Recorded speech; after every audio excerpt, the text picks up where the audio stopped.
이제 하나하나 출발을 해볼게요. 바로 10입니다. AI로 재구성한 웬 아이가 아파트 벽보를 만지고 있습니다. 아파트에 사시는 분들은 잘 아시겠지만 엘리베이터, 승강기에 다양한 내용들의 벽보들이 이렇게 곳곳에 붙곤 합니다. 그런데요, 한 아파트 주민이 어린 자녀의 안전을 이유로 저 아파트 엘리베이터에서 붙은 벽보를 뜯었다가 형사사건에 휘말리게 됐습니다. 글쎄요, 선뜻 어떻게 이런 일이 발생했는지 납득은 안 되는데요. 허주연 변호사님, 어디에서 어떤 일이 벌어진 거예요? 경기 김포에서 벌어진 일인데요. 한 아파트 엘리베이터 이 승강기에 이 벽보가 붙어 있었다는 겁니다. 쉽게 말하면 이제 전단지가 붙어 있었던 건데 아이의 엄마가 아기를 안고 탔다가 아기가 자꾸 이제 이 전단지를 만지려고 하니까 이 종이에 손이 베일 수가 있잖아요. 그래서 아이가 이걸 자꾸 만지려고 하다가 혹시나 손이 다칠까 봐 우려가 돼서 이걸 뜯어버렸다는 거예요. 그런데 문제는 뭐냐면 이게 재물손괴죄로 고소를 당한 상황이고 실제로 검찰에 송치가 됐다는 겁니다. 왜냐하면요, 이 전단지가 뭐였냐면 입주민과 아파트 입주자 대표회의, 그러니까 입대위 간의 갈등 때문에 그런 갈등 과정에서 자신의 입장을 알리는 내용이 게시된 전단지였던 것 같은데 그러다 보니까 관리소에서도 이게 갈등이 너무 첨예하다 보니까 떼지도 못하고 어쩔 수 없는 상황에서 그대로 둔 상황이었다는 거예요. 그런데 이 전단지를 게시한 사람이 자신의 어떤 의사를 표현하는 게시물을 함부로 손괴했다라고 본 겁니다. 그래서 이걸 결국에는 형사 절차까지 가져간 것이고요. 이걸 좀 주민들 간 중재로 고소를 취하도록 설득해봤지만 이 전단지를 붙인 사람, 그러니까 이 재물손괴죄의 피해자라고 여겨지는 사람이 고소를 취하지를 않았다는 거예요. 그래서 지금 이 아이의 엄마가 실제로 처벌되는 위기에 놓인 것이 아니냐, 이것 때문에 논란이 일어나고 있는 상황입니다. 아까 밑에 이제 내용으로도 나갔지만 저 벽보가 한 몇 장이 더 있었다고 하고 직인도 없었다라는 얘기가 있어요. 여기 보면 입주민과 입주자 대표의 갈등으로 붙여진 벽보.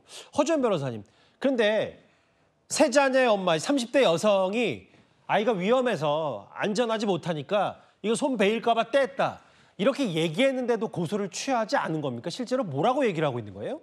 일단 이 아이의 엄마는 자신이 교직에 오랫동안 몸담은 사람이고 이 내용이 뭔지조차도 잘 몰랐다는 거예요. 아이를 키우기 위해서 너무 눈코 뜰 새 없이 바삐 살아가다 보니까 이런 갈등이 존재하는 것 자체도 인지를 못했다. 그렇기 때문에 이게 그렇게 첨예한 갈등이 있는 내용을 알리는 게시물인지도 모르고 정말 어떻게 보면 이 아이의 엄마는 무심코 아기 손이 다칠까 봐 떼어냈다는 거예요. 그런데 이게 법을 좀 굉장히 엄격하게 적용한 사례라고 볼 수 있는데 아이의 손이 다칠까 봐 떼어냈다는 것은 엄밀히 말하면 재물손괴의 고의가 아니라 범행의 동기가 될 수 있는 거거든요. 그렇기 때문에 범행의 동기가 우리가 양형상 참작이 될 수는 있을지언정 결국에는 아이의 손이 다칠까 봐 하는 우려라는 동기로 인해서 재물 손괴를 해야 되겠다는 고의까지는 인정을 받은 상황으로 보입니다. 지금 경찰 쪽에서 이걸 굉장히 엄격하게 적용을 한 데다가 특히 지금 이 벽보를 붙인 사람이 고소를 취하지도 않으니까, 물론 재물손괴죄는 반의사불벌죄는 아닙니다만 그렇다고 해도 만약에 고소가 취하가 됐다라거나 하면 뭐 훈방 조치 정도로 끝날 수도 있었을 텐데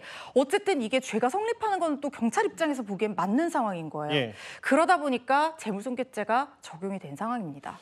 야, 이게 이렇게 하다가 정말 엘리베이터에 승강기에 붙은 벽보 뜯었다가 형사사건에 휘말리게 됐고 사정은 이렇습니다. 그 장혜주 변호사님. 근데 이제 비슷한 사례가 작년 5월쯤인가에 용인에서도 있었는데 당시에 그러면 최종적으로 어떻게 결론이 났어요? 앵커 말씀 주신 것처럼 사실 엘리베이터에 있는 벽보를 무심코 뜯었다가 이렇게 형사사건에 휘말리는 경우가, 이런 사건들이 종종 발생하거든요. 지난해 5월에도 용인에서 한 중학생이 승강기에 있는 벽보를 떼어내는 바람에 경찰 수사를 받은 적이 있습니다. 당시에 경찰에 입건이 됐고 보안 수사 끝에 다행히 무혐의로 종결이 되긴 했었는데요.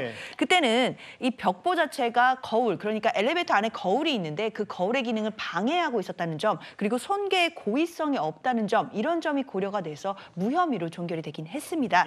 그렇기 때문에 이번에 이 세 아이의 엄마의 경우에도 형법 제20조 이런 부분을 적용되는 거 생각할 수 있을 것 같아요. 그러니까 이제 정당 행위에 대한 부분인데 사회 통념상 인정되는 상당성 있는 행위다라고 한다면 위법성이 조각되는 그런 조항이 있는데, 그러니까 어린아이가 다칠까 봐 그 동기로 벽보를 회송했다는 점 정당 행위로 받아들일 가능성도 있다라고 보입니다. 그렇기 때문에 수사 단계에서 무혐의로 종결될 가능성도 있고 또는 기소유예가 될 가능성도 있을 것 같고요. 만약에 기소가 돼서 재판에 넘어간다라고 하더라도 뭐 선고유예나 아니면 소액의 벌금형이 나올 가능성이 있다라고 봐야 될 것 같습니다. 일단 글쎄요. 형사사건을 일단 넘어갔기 때문에 여기서 여러분들도 이 사건과는 별개로 승강기 벽보 함부로 손대서는 안 될 것 같아. 이게 그 법적인 저촉이 되는 부분도 있습니다. 다만 또 이게 사정과 사연을 듣고 보니 이게 이런 부분까지 또 사건에 휘말릴 수 있냐라는 여러 논쟁거리가 있어서 저희가 11호 한번 만나봤습니다.